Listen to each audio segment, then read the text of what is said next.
So as I was preparing for this sermon, and I was reading through 1 Corinthians 9, I realized that the Greeks and the ancient Corinthians, the people that Paul is writing to, are probably just as crazy about sports as we are. Right there in the city of Corinth, which was kind of in the central part of Greece, they had these things called the Isthmian Games, which was like the Olympics, but it happened every 2 years. They had all sorts of contests. They had chariot races and foot races and wrestling matches, boxing matches, and even singing contests. They actually thought that singing was a sport. And people from all over Greece came, and they were so passionate. The fans would scream and yell, and it was just a huge festival that lasted all week. In fact, it was so important that when the cities were fighting against each other, they actually put a temporary stop to the war so they could come together and compete against each other on the athletic field. That was the Isthmian Games. And they would come together and compete. And the one thing that Paul has in mind, he actually has two, is one is the running and the other is boxing. And these runners would come together, run about 1/8 of a mile, so it was sort of in between a sprint and a little bit more long distance. And the winner would get this. The winner got a crown of pine needles. No cash, just a crown of pine needles and the roaring of the crowd. And these runners would dedicate their whole lives to winning this one race. Just to say that they were at the Isthmian Games and they won gold and they won that wreath of pine leaves. It took an incredible amount of self-control in order to get into shape. These guys, when they ran, they oriented their entire life around this. This is how Paul describes it. If you look down at verse 25 of chapter 9, he says, "Everyone who competes in the games goes into strict training." Now that's interesting. Well, first of all, the word for one who participates in the game or athlete in some of your translation, the word is the same root word as agony. Meaning that these people went through agony in order to compete. And it says, the NIV says that they went through strict training. And another way to translate that is that they exercised self-control in all areas of their life. Every decision that they made, everything they decided to do or not do was made in light of the idea that, will this help me or will this hurt me win in the games this next year? So they went on strict diets. They pushed their bodies to the limit when they exercised. They chose not to party as much so that they could be in better shape. Every decision they made, even though their body wanted to do something completely different, but they thought about the chance of standing on that podium, wearing that crown that only lasted a couple of weeks. But they were willing to sacrifice and say no to themselves in order just to have a shot to be one of the few competitors, the one person who would win that race. It meant the world to them. And so they exercised an incredible amount of self-control, not eating foods that they wanted to eat, pushing their bodies when their bodies wanted to give up, saying no to partying in certain cases so that they could be in the kind of shape that they needed so that they could win. Every decision was made so they could win, even if their body wanted to do the opposite thing. It was self-control in all aspects of everything.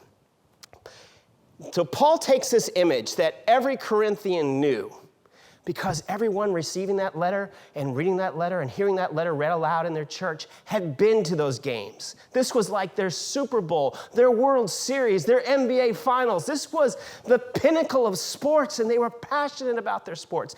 And they all knew, and they all remembered those athletes, and they remembered how dedicated and how self-controlled they were. And then he turns the image back on them. Look at how the end of verse 25 ends. He says this, everyone who competes in the games goes into strict training. They do it to get a crown that will not last, the crown of pine needles. But we do it to get a crown that will last forever. The point Paul is making is this. We have this the fruit of the Spirit, this self-control. And we see incredible self-control in athletes who are going after a prize and going after adulation that will only last for a moment. And yet they reorient their entire lives around this. They say no to themselves. They push themselves when they don't want to keep going because they might get a temporary prize. How much more should we, if the prize that God offers to us is forever and eternal? In fact, the word there is imperishable, and which is kind of the same thing, but I wanted to bring out that idea of imperishable because that word is incredibly important in 1 Corinthians. When Paul gets to the climax of this letter to the church in Corinth in chapter 15, he talks about resurrection. And that word imperishable shows up time and time and time again. I want to read that passage for you because because it's familiar, and two, because it talks about this eternal, this imperishable prize that God holds out for us. This is something that I've read multiple times at funerals, and you probably will recognize it. He says this in 1 Corinthians 15, verse 51. Listen, I tell you a mystery. We will not all sleep, but we will be changed in a flash, in the twinkling of an eye, at the last trumpet. For the trumpet will sound, and the dead will be raised imperishable. And we will be changed. For the perishable, that is our bodies as it exists now, must clothe itself with the imperishable, that is our new bodies, and the mortal with immortality.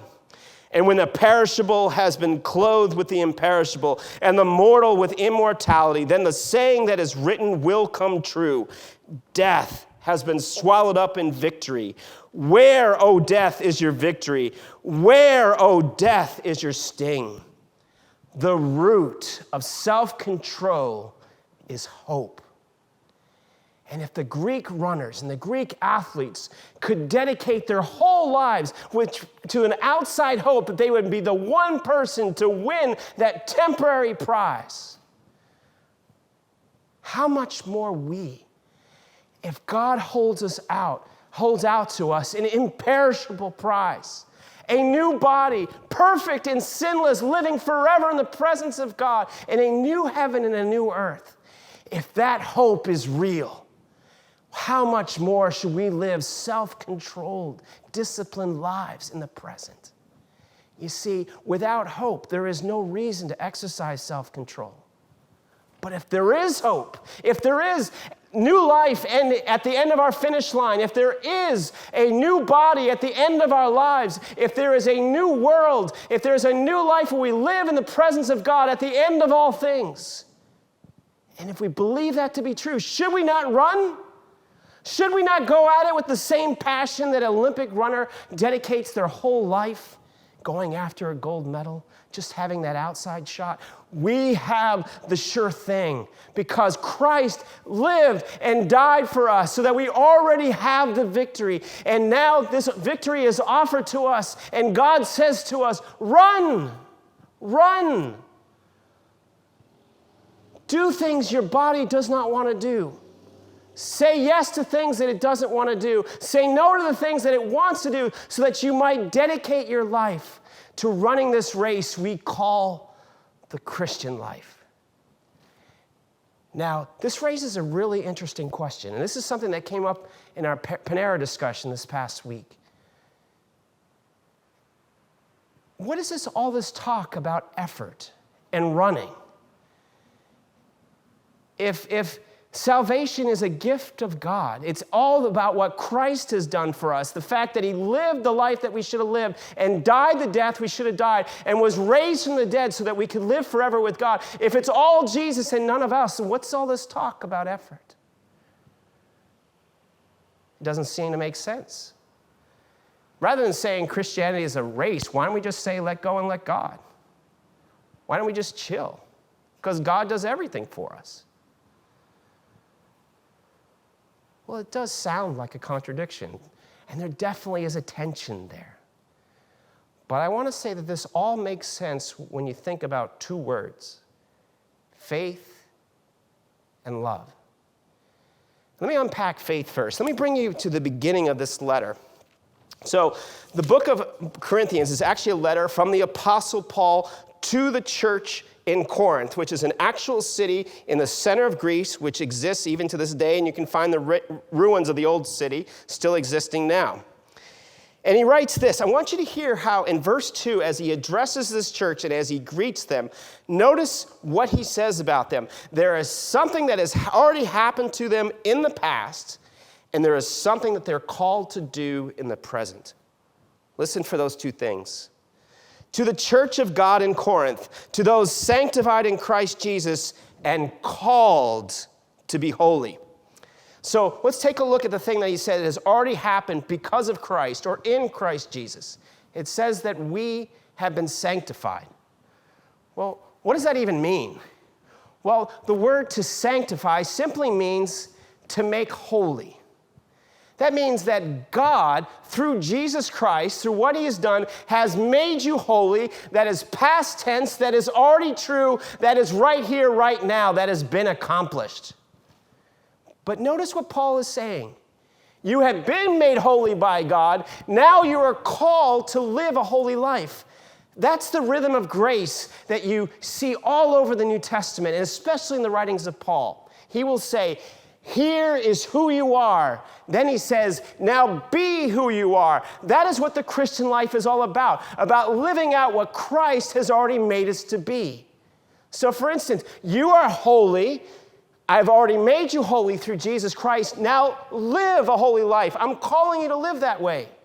You have been forgiven. Now live as a forgiven person, not only allowing yourself to live free, but also to freely give forgiveness to others. You have been adopted into God's family. Now live as a child of God by imitating Jesus Christ. Do you see the rhythm? This is who you are. This is who I've made you by grace. Believe it by faith and now become who you are. Become what I've already made you. You have received the gift of faith from God. Now live by faith. I have given you this incredible prize at the end of the finish line.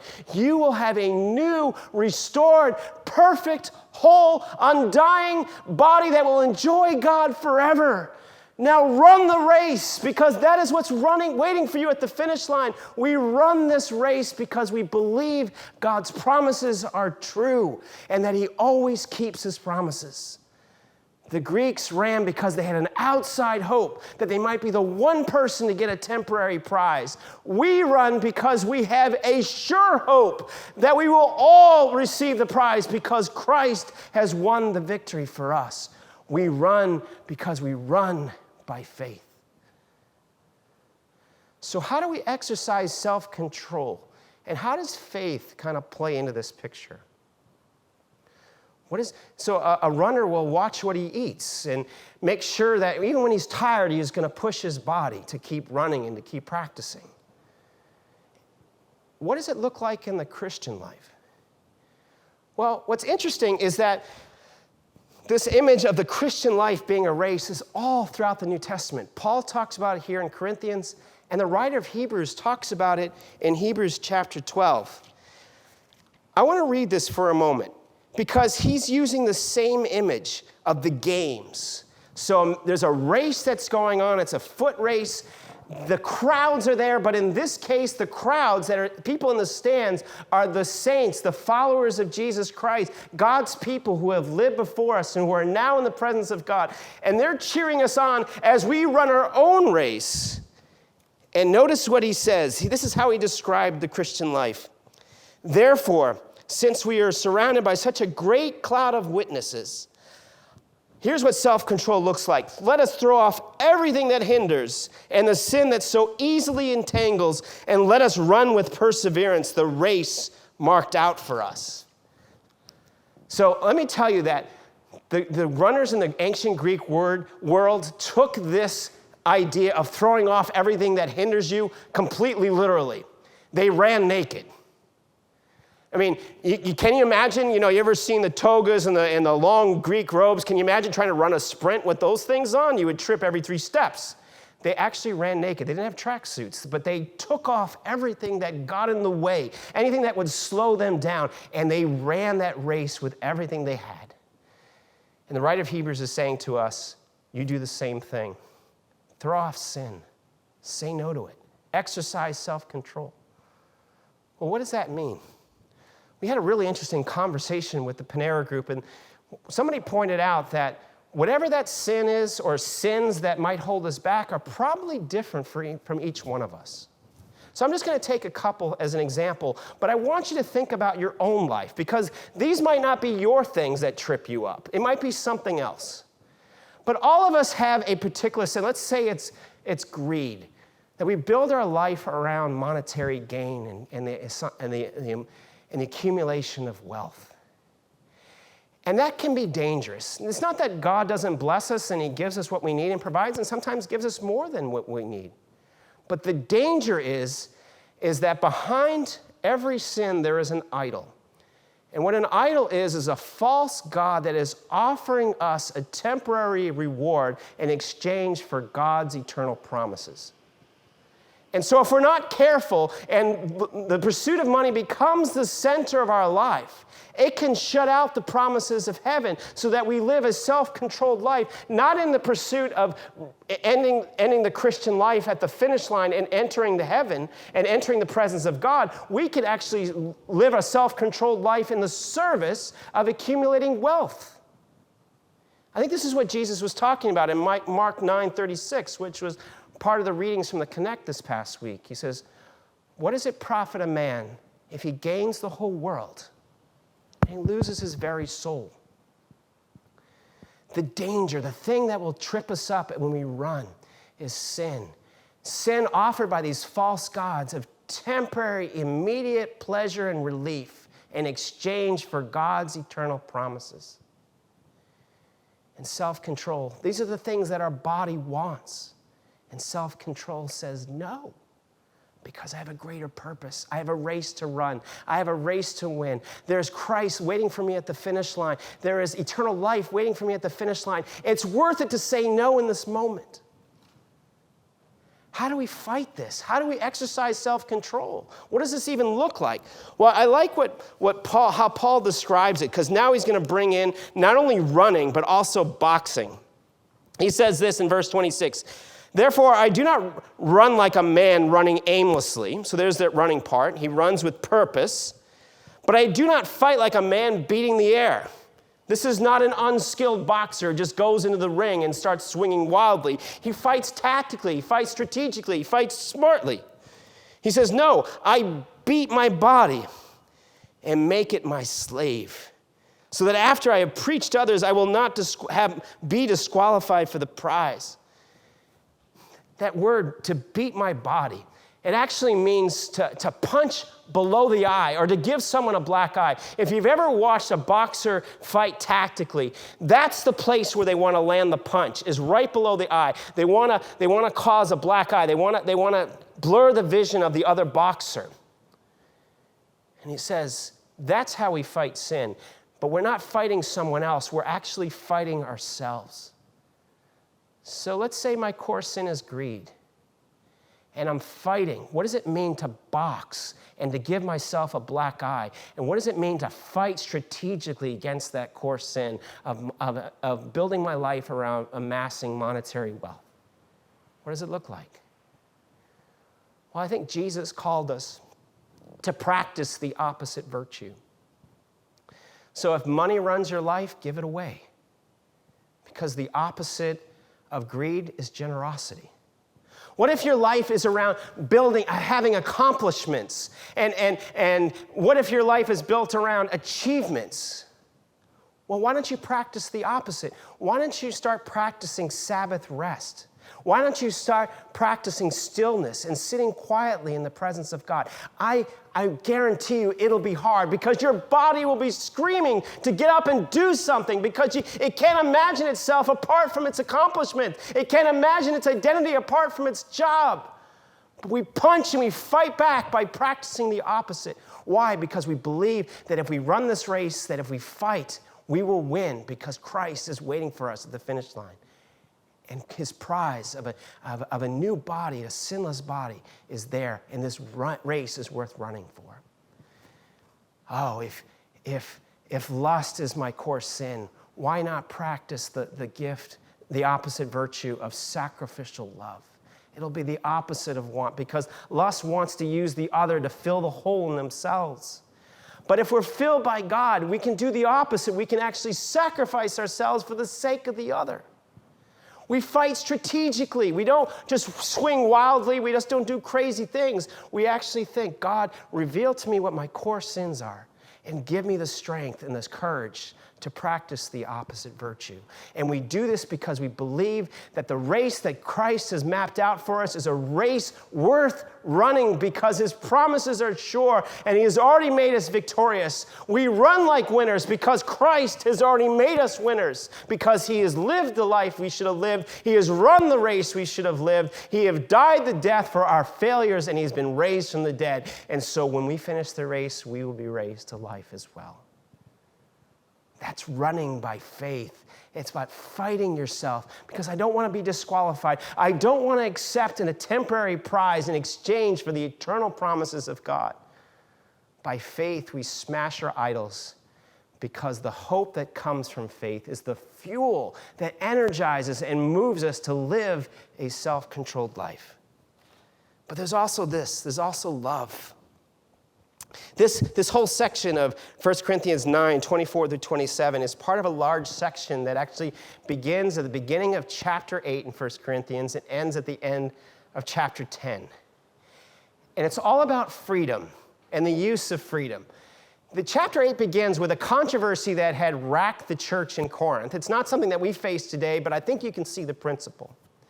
So back in Corinth, they had pagan temples all throughout the city where sacrifices were offered day after day after day. And then the meat from those sacrifices were offered for sale to the public. So you went to a pagan temple to buy meat like you would go to a butcher shop. But then as people stopped being followers of the Greek gods and became followers of Jesus Christ, they had a really difficult question. Do we still go to the pagan temple? Do we still eat these meats that have been sacrificed to idols, or should we not?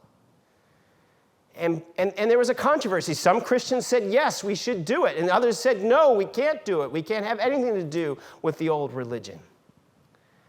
And Paul makes the point that we worship one God, and he is the only God that exists, which means that the Greek gods don't exist at all.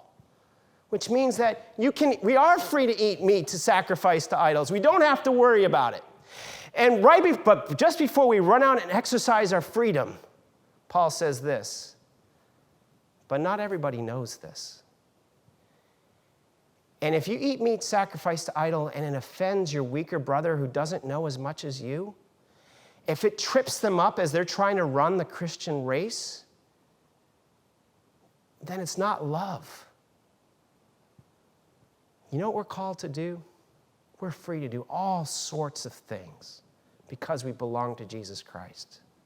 But in love, we exercise self-control, and we allow ourselves to be enslaved, and we give up our freedoms for the sake of others so that they can run their race without our freedom tripping them up.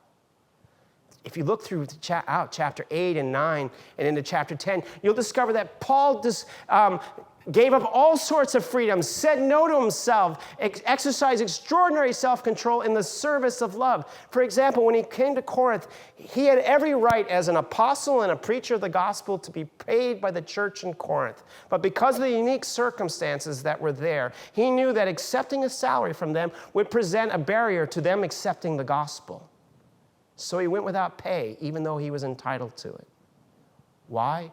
Because the gospel is worth sacrificing for. And out of love, wanting to see those Corinthians run the race and follow Jesus Christ with everything they had, he was willing to give up his rights for their sake. We also know that through Paul that we don't no longer have to follow the Jewish law. We don't have to eat, we don't have to stay away from certain foods. We don't have to get circumcised. We don't have to do any of those things. But Paul, when he was with Jewish people who still lived by the Jewish law, When he knew that when he didn't keep the Jewish law, it created an offense and they wouldn't be able to hear what he had to say and they wouldn't come to faith in Jesus Christ, he was willing to give up his freedom and resubmit himself to Jewish law so that his Jewish brothers and sisters could come to faith. You see, we exercise self-control not only because we believe in the promises of God, that there is eternal life at the end of this race. We also exercise self-control, giving up things that we're completely free to do for the sake of others so that they can run their own race.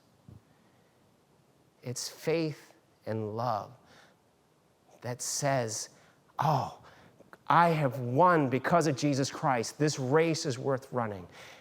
And the fact that I'm even a contestant in the race is an example of the love of God. How can I not extend that same love? How can I not sacrifice myself to see others run the race as well? So you're going to have a chance now to really think about these things. What's the core sins that you struggle with in your life? It might be greed, it might be lust, it might be the pursuit of wealth, it might be the pursuit of accomplishments, making your job your identity. It could be a whole bunch of things. It could be drugs. What promises of God has he held out for you? How will you believe in that perfect eternal prize? And how will that give you strength to fight and box against your sin nature and practice the opposite virtue? What would that opposite virtue be for you? What will you exercise by faith? What will you fight by faith in yourself? And also think about the freedom and the blessings that God has given you. How can you deny yourself? How can you exercise self-control so that others can run the race as well? Really give this some thought. This is a vital spiritual gift. They run for a temporary prize. We run for an eternal prize. They run with the outside chance they might win. We have a secure prize because of the love of God. How can we exercise self-control in our own life for the sake of ourselves? And how can we exercise self-control for the sake of others, for the sake of love? Give that some thought. Put that into practice and share what you're learning with others. And we'll see you guys here next week. Take care and God bless.